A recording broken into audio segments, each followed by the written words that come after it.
My own mother cut me out of her will, then asked for my help. Before we begin the story, take a moment to support us by liking, sharing, and subscribing. Your support means the world to our channel and helps us spread more shocking true stories to light. Now, let's get started. My mother placed a firm hand on the will, her gaze locking onto mine with unsettling finality. You won't get a single cent. Her voice was calm, unwavering. A verdict, not an argument. I let out a slow breath, forcing a smile that didn't reach my eyes. All right, I said smoothly. Then don't expect a single cent from me either. I set my fork and knife down with deliberate care, the weight of my words hanging between us. The tension at the dinner table was thick enough to choke on. Weeks later, my world shattered. Just so we're clear, Liam leaned forward, his voice oozing with self-satisfaction. We wanted you to hear it from us first. No confusion later. Everything goes to us. His words slammed into me like a sucker punch, knocking the air from my lungs. I glanced down at my plate. The homemade lasagna Mom had promised to lure me home with. Suddenly, it felt like lead in my stomach. The dining room fell eerily silent, the distant hum of passing traffic outside the only sound. My heart pounded in my ears as I met the smug gazes of my younger siblings, Liam and Lyanna. Their eyes glimmered with satisfaction, their smirks practically carved onto their faces. I swallowed hard. Excuse me. My voice wavered despite my best efforts to keep it steady. What do you mean by everything? Exactly what he said. Mom cut in, her voice sharp. Her warm, motherly smile had disappeared, replaced by a firm, unyielding expression. Your father and I have finalized our will. We wanted to tell you ourselves, the house, the lake cottage, every last asset. It's all going to Liam and Lyanna. I turned to my father, desperate for some flicker of hesitation, some indication that this was a misunderstanding. But he wouldn't even look at me. His gaze remained fixed on the polished silverware in front of him, hands clasped tightly together. Seconds stretched into eternity before he finally spoke, his voice low, controlled. Sarah, you have to understand. He exhaled slowly, as if bracing himself. Your mother and I are incredibly proud of you. You've built a successful career. You're independent. But Liam and Lyanna, they're still figuring things out. They need more support. Support. The word hit me like a slap. For years, I had been their support. I had covered their mortgage, paid off Liam's tuition every time he flunked out and switched majors, funded Lyanna's impulsive whims, art classes she never finished, yoga retreats she abandoned halfway through. And none of it mattered. None of it counted for anything. I clenched my jaw, my hands tightening in a fist beneath the table. So this is my reward. I murmured, my voice steady but laced with quiet fury. For paying your mortgage. For covering the tuition bills. For the $30,000 I put into renovating the lake cottage last summer. You're leaving me with nothing because I was responsible. Mom let out a dramatic sigh, shaking her head as if I were being unreasonable. This is exactly why we didn't want to tell you. Her voice dripped with exasperation. You always bring it back to money, Sarah. It's never about family with you.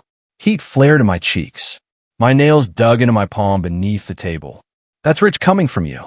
I shot back. Every sacrifice I made was for family. Because you asked me to. Because you always said family sticks together. Liam let out a scoff, leaning back in his chair, arms crossing smugly over his chest. Oh, get a rest. Nobody forced you to help. You just liked playing the hero. Lyanna twirled a strand of her glossy, perfectly styled hair around one manicured finger, amusement dancing in her eyes. Maybe you thought if you threw enough money at us, Mom and Dad would finally love you as much as they love us. Her words cut deeper than I ever expected. But what hurt even more, Mom and Dad didn't say a word. They didn't scold her. They didn't correct her. They just sat there in silence. And in that silence, I saw the truth. They had always indulged Liam and Lyanna, protected them, excused every mistake, every reckless decision. Meanwhile, I had been the one keeping everything afloat. Yet here I was being painted as the selfish one. Anger ignited inside me, burning away the last fragile thread of patience. I took a slow breath, then looked Liam straight in the eye. You're right, I said coolly. No one forced me. I pushed my chair back, standing abruptly. But starting today, no one gets to guilt me into being this family's ATM ever again. Silence. For the first time, their smug expressions faltered. I grabbed my coat, walking toward the front door, the scent of garlic and marinara lingering in the air, a cruel reminder of what this dinner was supposed to be. A warm, welcoming family gathering. Instead, it had been an ambush. A rejection. As I stepped outside, the crisp Portland air hit me like a slap, but I welcomed it. I needed something real, something that wasn't a carefully staged betrayal wrapped in a home-cooked meal. I climbed into my car, gripping the steering wheel as my hands trembled. Tears pricked at my eyes, but I refused to let them fall. As I pulled out of the driveway, leaving that house behind, one thought echoed in my mind. I was done. The drive home and a painful realization. The streets were dark and slick from the evening rain, the city lights blurring through my windshield as I drove. The silence inside my car was deafening. I replayed the dinner conversation in my head, over and over, each word cutting deeper than the last. Liam's arrogance. Lina's cruelty. Mom's dismissive sigh. Dad's silence. I had spent years convincing myself that my sacrifices were appreciated. That one day, my parents would acknowledge everything I had done for them. But tonight had ripped that illusion away. They had never truly valued me. I had been useful, a convenience. And now that I was no longer needed, I was disposable. My fingers tightened around the steering wheel, my knuckles turning white. Every canceled vacation, every late-night budgeting session, every paycheck that had gone to their mortgage instead of my own dreams. It all meant nothing to them. By the time I reached my downtown apartment, exhaustion weighed on me like a heavy cloak. My hands trembled as I turned off the engine. I sat there for a moment, staring blankly at the empty passenger seat, the echoes of my family's betrayal swirling in my mind. I should have known. I didn't know. Deep down, I had always felt it, the imbalance, the favoritism, the quiet dismissal of everything I did. But I had ignored it, because the truth was harder to accept than the lie I had told myself. I stepped out of the car, the cold Portland air biting at my skin. The towering apartment complex loomed above me, its warm lights flickering against the night sky. Inside, my apartment felt unfamiliar, like I didn't belong here, like I didn't belong anywhere. I kicked off my shoes, moving in a daze toward the kitchen. My hands moved on autopilot, reaching for the bottle of Cabernet I had been saving for a special occasion. Apparently, betrayal counted as one. I poured myself a generous glass, the deep red liquid swirling in the dim light. Then, with a slow breath, I grabbed my phone. My banking app loaded instantly. And there it was. $1,800, parents' mortgage. $600, parents' utility bills. The payments had been set on auto transfer for years. My jaw clenched. All that money given freely, without question, without thanks. I hovered over the cancel button, hesitating for only a second. Then I tapped it. Once. Twice. The confirmation flashed on the screen. The payments were gone. A strange, unfamiliar feeling bubbled up inside me. Not guilt, not regret. Something else. Relief. A quiet, almost dangerous relief. For the first time in years, I had cut them off. As I took a slow sip of my wine, staring out at the city lights, I realized something that should have been obvious all along. They had abandoned me long before I ever chose to walk away. And now, I was finally free. The fallout begins. The next morning, I woke up to the sound of my phone vibrating relentlessly against my nightstand. I groggily reached for it, my heart sinking the moment I saw the name on the screen. Mom. I let it ring. A second later, the voicemail notification popped up. For a moment, I debated ignoring it, letting it sit there, unread, unheard, like the last remnants of a past I was trying to leave behind. But curiosity won. I pressed play. Mom's voice came through, sharp and clipped. Sarah, stop being so dramatic. Call me back. You know family doesn't treat each other like this. A hollow laugh escaped me before I even realized it. Family? That word had been twisted and weaponized so many times, it barely meant anything anymore. I deleted the message without hesitation. But Mom wasn't the only one who tried. Over the next few days, the calls kept coming. First Mom. then Dad, then Liam, then Lyanna, each one more infuriating than the last. Not a single apology, not an ounce of remorse, just entitlement. Liam's message was the worst. You seriously canceled the mortgage payments? Wow. So this is who you are now, bitter and jealous because Mom and Dad didn't pick you? Grow up, Sarah. Lyanna chimed in next, her voice practically dripping with amusement. I mean, if you want to be petty, that's your choice. Just don't come crawling back when you realize you're all alone. I stared at my phone, my fingers tightening around it, my chest burning with a mix of fury and disbelief. They didn't get it. They had never gotten it. This wasn't about money. It had never been about money. This was about respect. This was about years of being taken for granted. I didn't owe them anything. Not anymore. With a deep breath, I blocked every single one of them. And just like that, silence. For the first time in years, my phone wasn't a constant reminder of their endless demands. For the first time in years, I felt like I could breathe. But beneath the relief, something else lingered, a dull, persistent ache. Because even after everything, a part of me still wished they had fought for me the way I'd spent my whole life fighting for them. A family meeting, I didn't owe them. 3 weeks. That's how long the silence lasted. 3 weeks of no calls, no texts, no guilt-tripping voicemails. For the first time in years, my life felt peaceful. I threw myself into work, taking on extra projects, traveling for meetings, keeping myself busy. And it worked most of the time, until the message came. Family meeting tonight. Sarah, you owe it to us to be there. My stomach clenched. I stared at the words, torn between fury and disbelief. Owe it to them? After everything? I should have ignored it. I should have just deleted the text and moved on with my life. But a small, foolish part of me wanted to go. Not because I wanted reconciliation. Not because I thought they'd finally apologize. But because I wanted to hear it for myself. I wanted to see them squirm, to watch them try to justify their betrayal. So I typed out a single reply. Fine. That evening, as I pulled into my parents' driveway, a familiar sense of dread settled in my chest. Liam's flashy motorcycle was parked next to Lyanna's bright blue Kia, both symbols of their entitlement. The house, the same house I had helped pay for, felt foreign now. Unwelcoming. Mom opened the door before I could even knock, her expression tight. Sarah, glad you could make it, she said stiffly, stepping aside to let me in. I didn't bother responding. The living room was tense, my father seated in his usual armchair, arms crossed. Liam and Lyanna lounged on the couch, their smug expressions making my skin crawl. And then I saw her. Aunt Daisy. She sat quietly in the corner, hands folded in her lap, her eyes filled with something I couldn't quite place. Sympathy? Worry? Her presence surprised me. She rarely got involved in family drama. Something about that made me uneasy. I took a seat across from them, arms crossed. All right, you dragged me here. Let's hear it. Dad cleared his throat, his voice stiff. We called this meeting to clear the air, Sarah. Your mother, and I thought you would have come to your senses by now. Obviously, we were mistaken.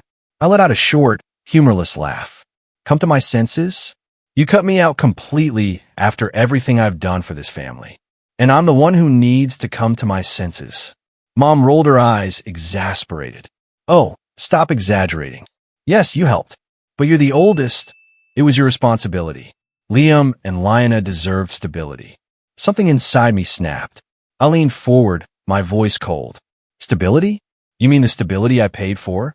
The mortgage, the tuition, the endless expenses, things that should have been your responsibility.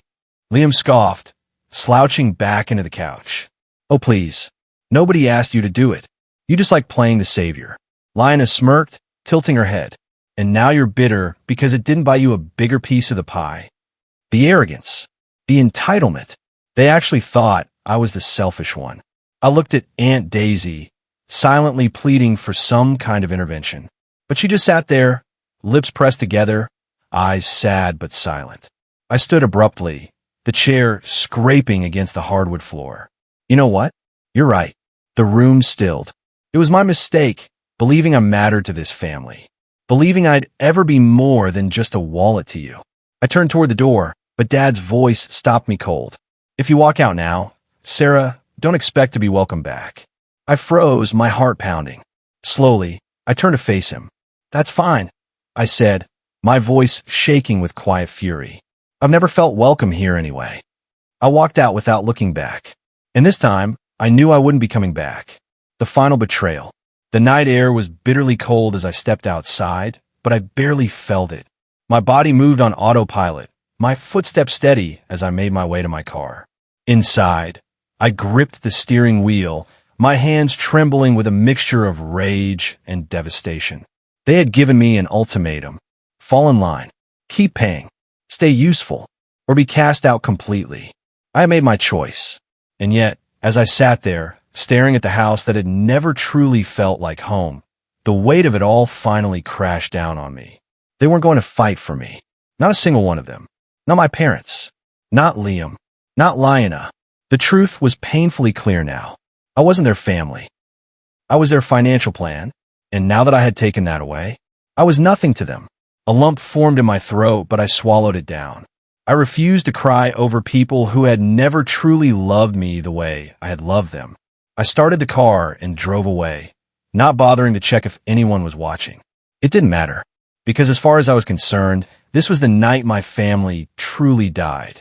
Back at my apartment, the silence was suffocating. I poured another glass of wine, but it tasted bitter on my tongue. For hours, I sat there, replaying everything in my head, my emotions shifting from anger to sadness to something far heavier. Grief, not just for what I had lost, but for what I had never really had. I had spent my entire life chasing their approval, trying to be good enough, trying to prove my worth. And for what? So they could discard me the moment I stopped being useful? A bitter smile tugged at my lips. I had been such a fool. By the time exhaustion finally pulled me under, I had made a silent vow to myself. I was done grieving people who had never truly cared for me.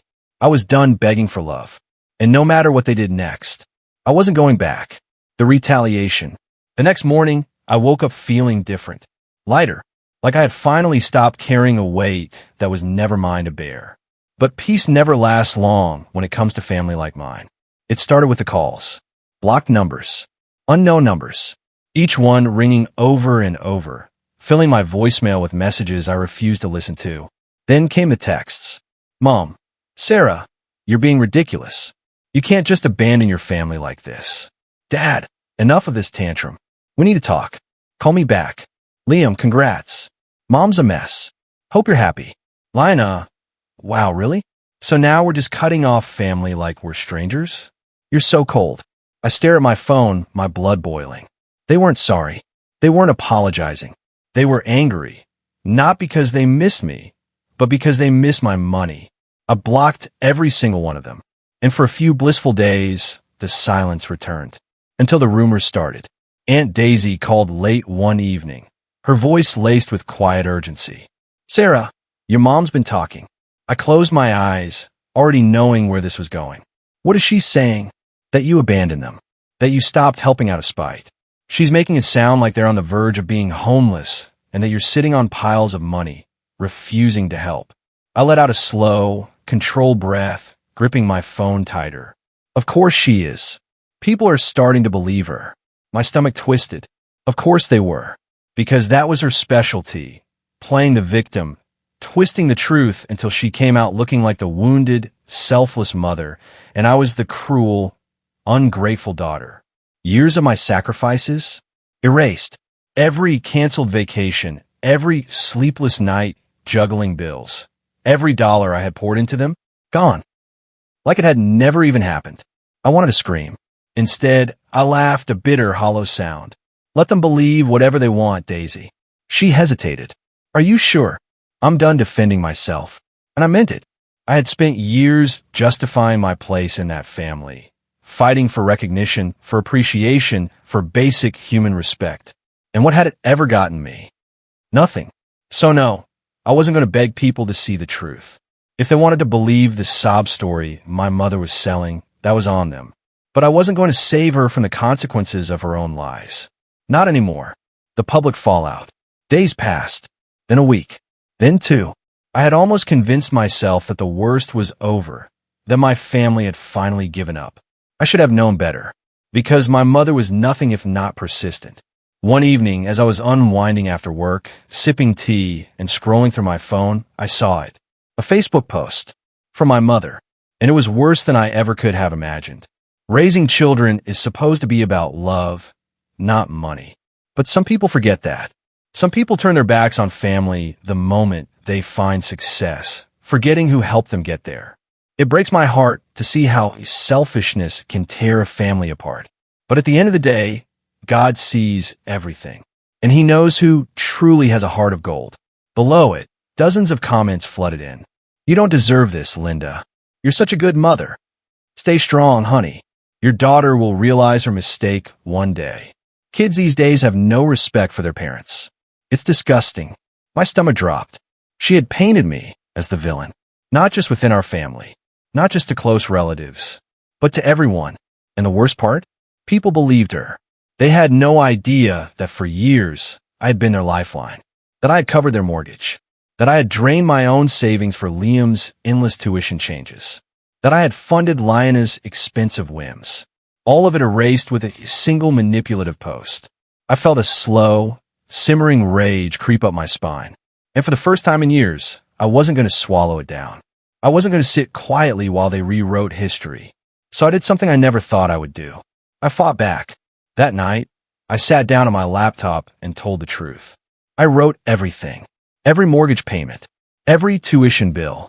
Every sacrificed dream. Every sleepless night. Every single time I put them first. And I hit post. Within minutes, the comments poured in. Some were supportive. I had no idea. You deserved better. Wow, this completely changes things. I'm so sorry they treated you like this. Others, predictably, were furious. Wow, airing private family matters online? That's low. She's your mother. You owe her respect, no matter what. But then came the one comment that made my breath catch. From Liana. Really, Sarah? You're just going to blast our personal lives all over social media? You're pathetic. I stared at the screen, my heart pounding. She still didn't get it. She never would. I typed a single reply. I'm done being silent. If you don't like the truth, that's not my problem. And then I blocked her. Blocked all of them. For good. And as I closed my laptop that night, a strange feeling settled over me. Not sadness. Not regret. Relief. Because finally, I had taken my story back. The price of freedom. Days turned into weeks.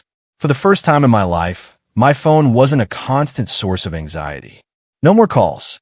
No more texts. No more desperate, guilt-tripping voicemails. The silence was deafening at first. But then, it became peaceful. I threw myself into work, took on new projects, and even started making plans I had put off for years. A weekend getaway. A new hobby. A life that was finally mine. But my family? They weren't done with me yet. It was a Friday evening when I came home from a business trip in Sacramento. I was exhausted, dragging my suitcase behind me as I walked up to my apartment door. And then I stopped. Something was wrong. My front door looked different. The edges were sealed with something thick and hardened, a grotesque layer of foam expanding out from every crevice. My stomach dropped. I reached out, touching it. Solid. Rock hard. My apartment had been sealed shut. Panic surged through me, quickly followed by a flash of white-hot rage. There was only one person who would be this petty. Liam. I fumbled for my phone and called building management. The locksmith arrived an hour later, shaking his head as he assessed the damage. This wasn't random, he murmured. Someone really didn't want you getting inside. No kidding. I already knew who it was, but I needed proof. So once I was finally inside, I went straight to my laptop, my hands still shaking with anger. I pulled up my hallway security camera footage and fast-forwarded until... there he was. Liam. Hood pulled low, baseball cap covering his face. But it was him. No doubt in my mind. He had sealed my door shut, all because I refused to be his personal ATM anymore. My jaw clenched as I saved the footage. I had let them get away with so much over the years. I had sacrificed. I had stayed quiet. But this was different. This was criminal. And I wasn't going to let it slide. I picked up my phone and did something I never thought I'd do. I called the police. The consequences of entitlement. Filing the police report felt surreal. For years, I had let them take from me. My time, my energy, my money, my peace of mind. But this? Liam had crossed a line. And for once, I wasn't going to protect him from the consequences of his own actions. I handed over the footage to the officer, taking my statement, my voice steady, even as my hands trembled with adrenaline. He watched the video, then gave a slow nod. Yeah, this is definitely vandalism. We'll open a case. A case. Against my own brother. I should have felt guilty. All I felt was rage. Because Liam hadn't just tried to inconvenience me. He had wanted to punish me. For walking away. For choosing myself. For finally saying no. And that? I couldn't forgive. The fallout was immediate. The next morning, my phone lit up with a number I didn't recognize. I answered. Sarah. My father's voice came through, tight with controlled anger. I sighed. What do you want, Dad? Drop the charges. No greeting. No small talk. Just straight to the demand. I let out a sharp laugh. Oh, so now I exist? Funny how that works. Liam made a mistake, he snapped. But he's your brother. Are you really going to ruin his life over some stupid prank? My jaw clenched. A prank? He literally sealed my apartment shut, Dad. That's not a joke. That's criminal damage. And you're really going to make him pay for it? I blinked, stunned. You mean like I paid for everything you and Mom ever needed? Like that. Silence. For the first time, he had no response. I took a slow, measured breath. Here's the deal. Liam pays for the damage. Every last cent, or he faces the charges. His choice. Dad's voice turned ice cold. That's extortion. I smirked. No, Dad. That's called consequences. And then I hung up. The next morning, I woke up to a notification. A bank transfer. $3,000. Labeled bitterly as final payment. I stared at the screen, a slow smile forming on my lips. Not because I cared about the money, but because for once, they had to pay the price for their own actions. For once, I wasn't the one sacrificing. For once, they were the ones who had to clean up their own mess. Liam had tried to punish me, but all he had done was prove me right. I didn't need them. I never had. The silence that said everything. After the money hit my account, my family went completely silent. No calls, no texts, no more guilt trips, no more demands. For the first time in forever, I wasn't looking over my shoulder, waiting for the next disaster to clean up. And yet, the silence felt different this time. Not peaceful, not freeing. It felt like a waiting game. Because I knew them. They weren't the kind of people who just gave up. They were plotting. And I was right. Aunt Daisy called me late one evening, her voice hesitant. Sarah, your parents are telling people you tried to ruin Liam's life. I closed my eyes, already exhausted. Of course they are. They're saying you overreacted. That you pressed charges over nothing. That you're just bitter. I let out a slow breath. And do people believe them? Daisy hesitated. Some. But others, they're starting to see the truth. Your post really changed things. People are realizing how much you actually did for them. I felt a flicker of something I hadn't expected. Validation. For years, my parents have been rewriting history, twisting reality to make me seem ungrateful, selfish, less than. And now, that version of the story was falling apart. Because this time, I wasn't staying silent. This time I was telling my side, and people were listening. A few days later, I received one final text. From Liana. Short. Bitter. Hope you're happy. Everyone hates us now. You ruined everything. I stared at the message, feeling nothing. No anger. No sadness. Just clarity. Because for the first time ever, I wasn't the one being blamed for their mistakes. They were finally being forced to face themselves. And instead of reflecting, instead of growing, they just wanted someone else to blame. I typed a simple reply. I'm done apologizing for your choices. Maybe now you'll finally learn responsibility. And then, I blocked her. For good. The aftermath of letting go. Weeks passed. And for the first time in my life, my time was my own. No frantic texts demanding money. No passive-aggressive guilt trips. No manufactured family emergencies that only I was expected to fix. Just peace. And at first, it felt wrong. I had spent so long tying my worth to what I could give, to how much I could sacrifice. Now that I wasn't their lifeline, their safety net, their financial crutch. Who was I? That question haunted me. But slowly, I started finding the answer. I poured myself into work, not as an escape, but because I actually enjoyed it again. I booked the trip to Italy I had put off for years, finally allowing myself to spend money on something just for me. I joined a hiking group, made new friends, reclaimed weekends that had once been swallowed by my family's endless demands. And somewhere in the middle of it all, I met Alex. He was funny, thoughtful, and, unlike my family, he never made me feel like I had to earn his affection. For the first time, I was surrounded by people who didn't see me as a wallet, but as a person, and it was incredible, liberating. Then, one cold November evening, there was a knock on my door. I wasn't expecting anyone. My chest tightened as I peered through the peephole. But when I saw who it was, my shoulders relaxed. Aunt Daisy. I opened the door, and before I could say anything, she pulled me into a hug. A real, genuine hug, the kind I hadn't had from family in years. Her voice was thick with emotion. "I'm so proud of you, Sarah." Tears pricked at my eyes. "For what?" She pulled back, giving me a knowing look. "For choosing yourself." I swallowed hard, a lump forming in my throat. She stepped inside, setting 2 steaming cups of coffee on the counter before sinking into my couch like she'd been coming over for years. We talked for hours, and at some point, she sighed deeply, setting down her mug. "Your parents are still blaming you for everything," she admitted softly. "They won't change, Sarah, but you have." I looked down at my hands, a strange mix of emotions swirling inside me. Because she was right. I had changed, and I wasn't going back. The truth about family. Over the next few months, I started hearing whispers about my parents. How Mom had picked up a job at a diner, exhaustion written all over her face. How Dad was working long hours at a hardware store, struggling to keep up. How Liam, unsurprisingly, had refused to take responsibility for anything. How Lina was still chasing an influencer career that would never happen. They were falling apart. And yet, I felt nothing.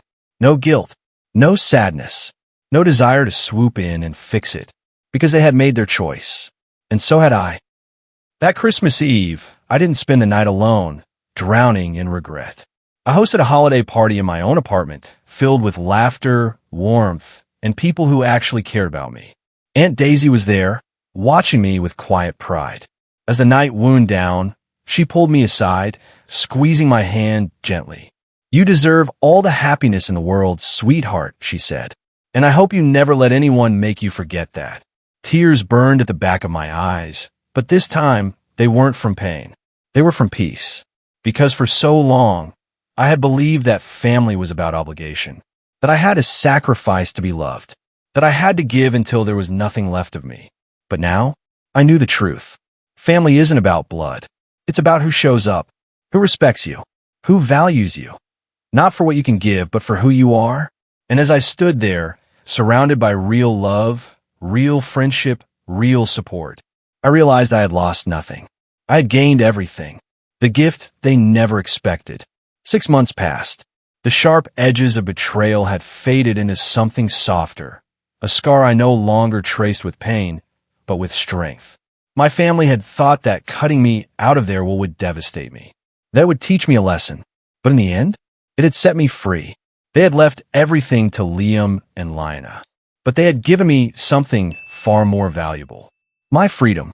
And I had never been more grateful. If you enjoyed this story, don't forget to hit that like button, share this video with your friends, and subscribe for more real-life family dramas. Let me know in the comments what you think about today's story. Was it fair or totally messed up? See you in the next one.